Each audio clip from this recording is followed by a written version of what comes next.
Our first special guest today is engineer Sandra Velez. She's a retired aerospace engineer who actually grew up just up the road from us here in Southern California in the town of Montebello, California.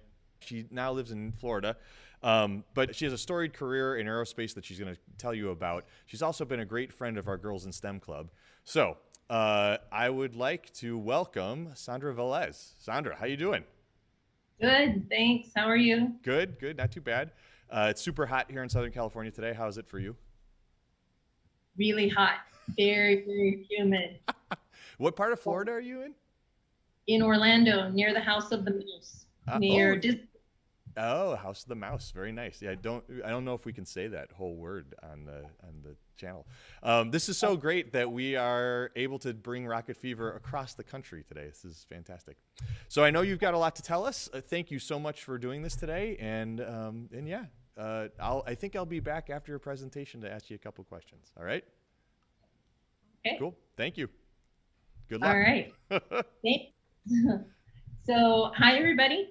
My name is Sandra Velez, and I am an aerospace and electrical engineer. I grew up in Montebello, California, and yeah, we're just going to get started on my presentation there. It's about STEM careers and what you can do with a STEM career and a STEM education. STEM is science, technology, engineering, and math. And a big misconception about it is that you have to be good at any of that in order to have a career in it. And I am proof positive that you don't have to be an expert at any of that in order to be successful in a career in STEM, like say for instance engineering, like what I'm doing, because you just have to stick with it, and just have an interest in it, do something that you're very interested in, and it'll come to you. So that's what I would want to impart today. So if we could go to the next slide, then I'll keep talking about that. I wanted to talk to you a little bit today about why I became an engineer. And the reason I became an engineer is because of this one particular woman named Sally Ride. She was the first American female astronaut to go into space. She was in a group of six other women that were selected at the same time. She was not the first woman to go into space. That honor belonged to Valentina Tereshkova of the Soviet Union, and that was about 20 years before Sally Ride went up into space. But either way, she was a super important, super influential person in my life.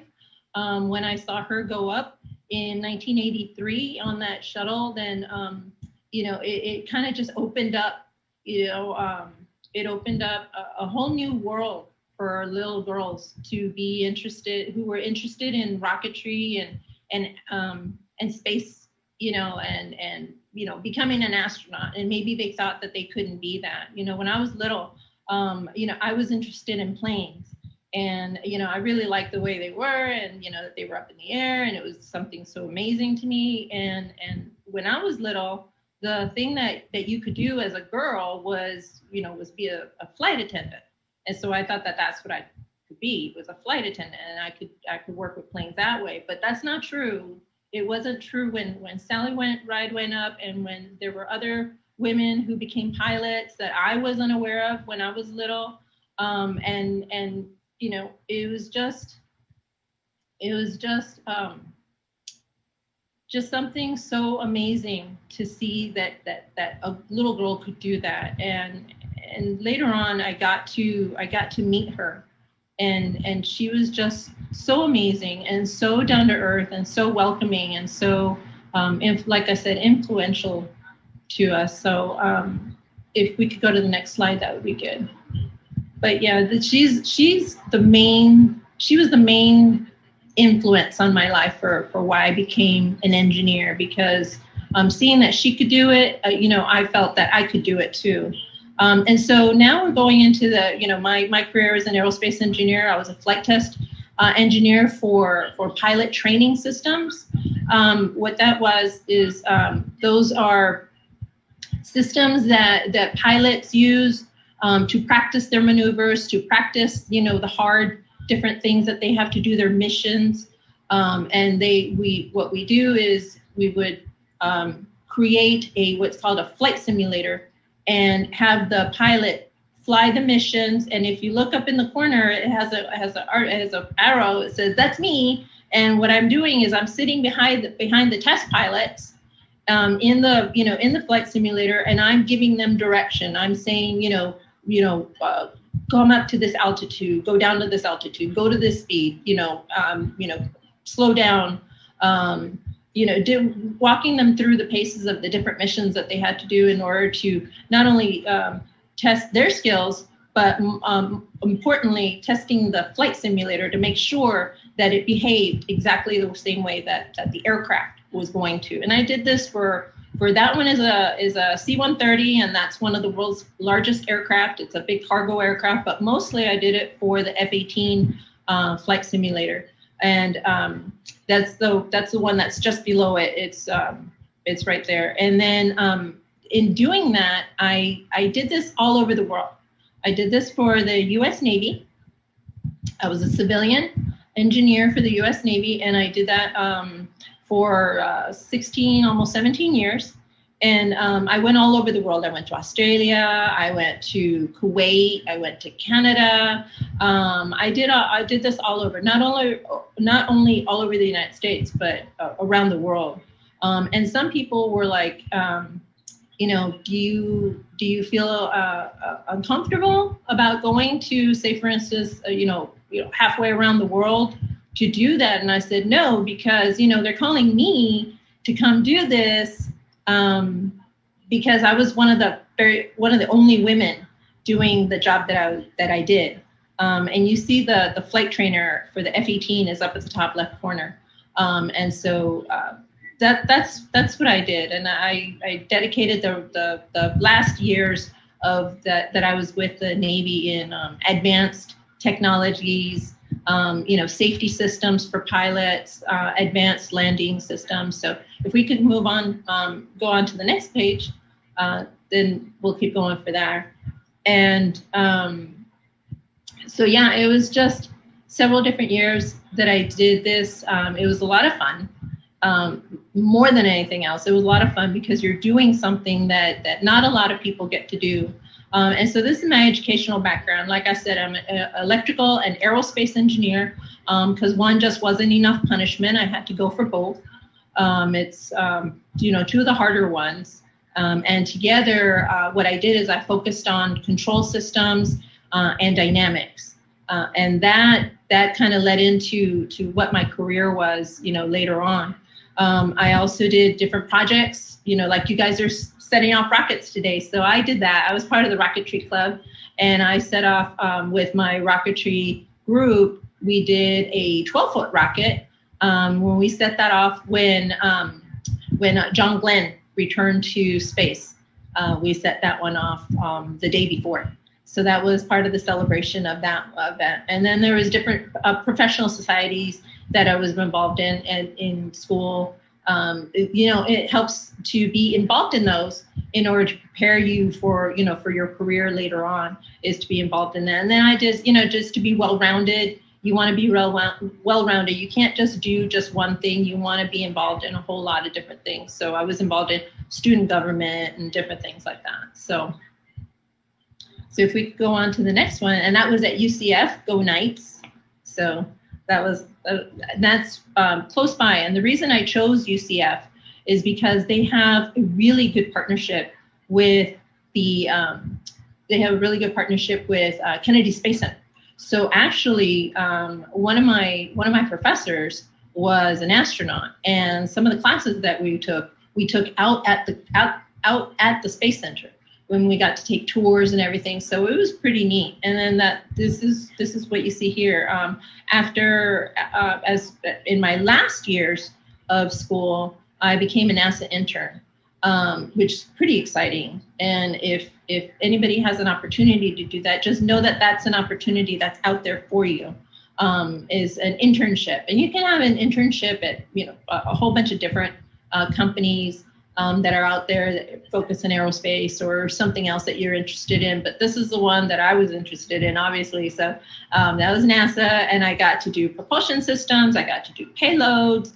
I got to do guidance, navigation, and control, all that stuff. So I worked on power systems for the International Space Station. I also worked for payloads for the International Space Station. I did one of my rotations. One of the things I studied was orbiter main engines. That's a lot of fun. And you just saw a tutorial about how to put your rocket together. So just imagine the space shuttle is a big, huge version of that. And the main engines and propulsion system, that's the thing that makes it go. So what you guys were doing in miniature, we were doing, on a larger scale. And then, of course, what they call it, ELV is expendable launch vehicles. Those are rockets. Guidance systems, that's how you steer the rocket. It uses gimbals. Gimbals is a mechanism. It's a piece of hardware that's inside. And the rockets that you guys are launching today, they are unguided for the most part, if I understand correctly. So they're unguided, and they just have the propulsion, and they just go straight up, and they just kind of go off somewhere, and you find them afterwards. The guided system is one that uses this guidance mechanism, what they call gimbals, and they steer, kind of like steering a car. Is the same thing for the rocket. And then one of the things that I liked that was a highlight was being involved in the Jet Propulsion Laboratory Genesis mission, which was a mission to the sun. They sent a mission to send a space vehicle that captured particles of the sun radiation, and then it came back to Earth, and they captured it. And so these are all just different ways that rockets and rocketry is being used today. Just know that a lot of things that are going on here on Earth, say for instance, investigations or experimentation into things that'll help us here, whether it's medicine, whether it's water filtration or something like that. Those experiments happen up at the space station, and the way to get there is through a rocket. So it's just been a very exciting career for me. It's been very varied. I've gotten to do and see a lot of things. So I just encourage everybody, if you like these things and you're interested in them, just please keep investigating, keep asking, keep participating in events like this. And parents that are watching, encourage your little kids, especially your little girls, to do it, because my parents, they encouraged us, and growing up with my parents are immigrants, and they know that they know that education is the great equalizer for everybody. With education, you can go really far, and in rocketry like this. The sky is not the limit, and the sky is not the limit for little girls. And so that's just what I wanted to share with everybody today.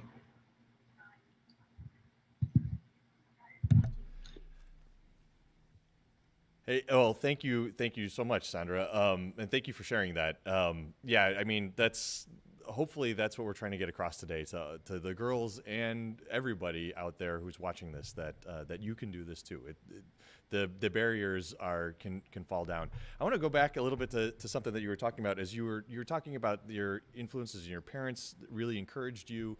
And you got inspired by Sally Ride. Who were some of the mentors that you kind of worked with? Like, how was it to find somebody who could kind of help guide you along this path?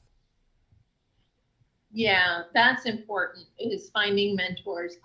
Where I was working at for the Navy was Naval Air Warfare Center Training Systems Division. We focused on training systems. They're very, very involved and very focused on making sure that the young engineers or the new engineers that come in, that they have a mentor. And so I had a few women engineers that were my mentors that helped me along that aspect. And then I also had, male mentors, some of my supervisors and more senior engineers that taught me the ropes and explained, the ins and outs of the job and everything. But it's important to reach out and to take on the input that they have. They have a lot of experience. So mentorship is something super important. And that's something that, for me, this is my version of mentorship, is to try and encourage, younger folks to get involved in this. So that's another aspect of mentorship, is to take it on, and then to, what you learn, share it with others. That's exactly what I was going to say. I mean, we know you because you've been a virtual mentor to our Girls in STEM Club. So really thank you for that. And I think it's fantastic to see the loop from your parents to sort of your professional guides, and then yourself kind of passing it on to the next generation. That's what we're hoping for. I do have two other questions. So this is from actually David out there. What drove you to continue down your academic path? Like, what kept you going? Because it takes a lot of school to be an aerospace engineer. What kind of spurred you on? I'm sure that there were some bumps in the road, right? There's a lot of long nights. There was a lot of times when you just don't think that you can handle the academic load anymore. It's a lot of classwork every semester. It does not let up. A lot of folks, they don't make it. Mm-hmm. And the reason they don't make it isn't because they can't handle the material, because it's not so much that, is that they don't have one of the most important ingredients to become an engineer, is perseverance. Okay. Or any of these careers, anything in these fields, is perseverance. Is you got to stick to it. Mm-hmm. There's many times that it's going to be tough. There's going to be times when you don't do well on a test, and you think, oh my God, I can't surmount this. But none of that is true. Mm-hmm. That's just you getting in your own way. You have to stick to it. You don't have to be an expert at this already. Mm-hmm. If we're all experts, then there wouldn't be a need for science, because the whole thing about science is to investigate things that we don't know. Right. If we do it, that would be it. So that's the thing. I mean, these are all things that we don't know, and if it was easy, everybody would do it. Right. But the important thing is to stick to it. That's what kept me going. And in those times where maybe you feel like you were feeling like you didn't belong there, or you couldn't hack it, or whatever, what got you through? Like, besides the idea of perseverance, did you have friends that you could rely on, or people out there that kind of validated you? My parents instilled in us that we can do anything. Their whole thing was that you don't have to be number one, but don't be the last one. You can do it. I mean, you just have to stick to it, and don't let anybody tell you that you can't do it. Mm-hmm. Because those people are going to be there. Those people are going to, there's, as a woman in a male dominated field, there were people that didn't want me around. Mm-hmm.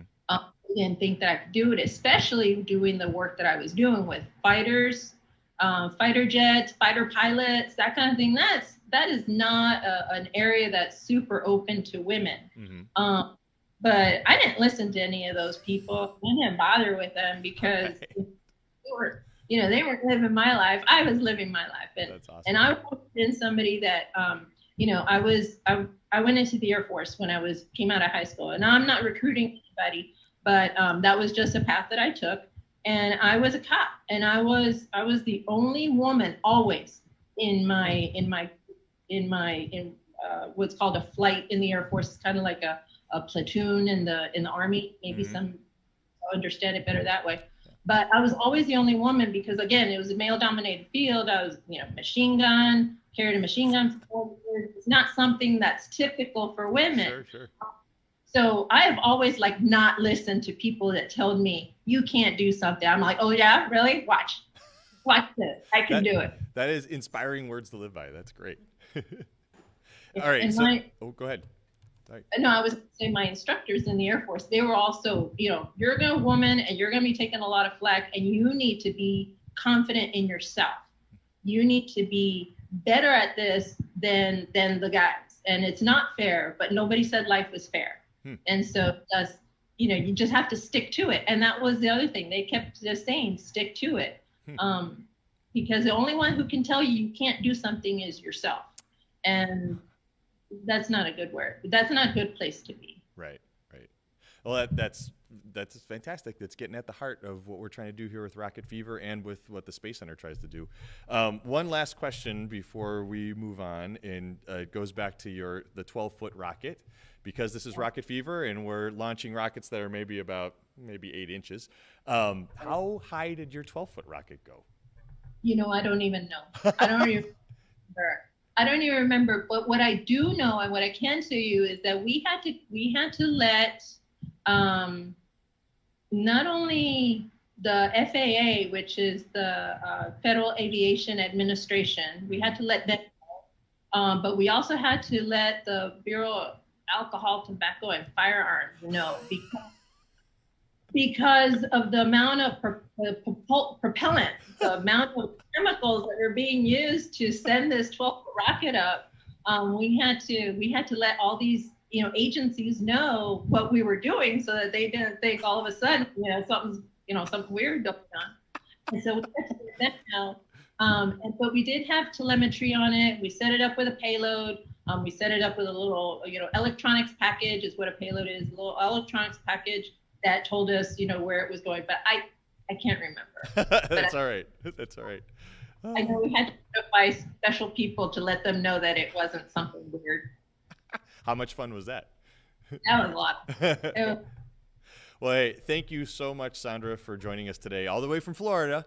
And hopefully your air conditioning is running. And and really, thank you so much for everything you do, just in general in your career, but also thank you for helping with our Girls in STEM Club here in Southern California. Next time you're able to visit family back here in SoCal, stop by. I sure will. Thanks for everything. Thanks for having me, and I hope everybody enjoys the rest of your Rocket Fever day. Awesome. Thank you very much.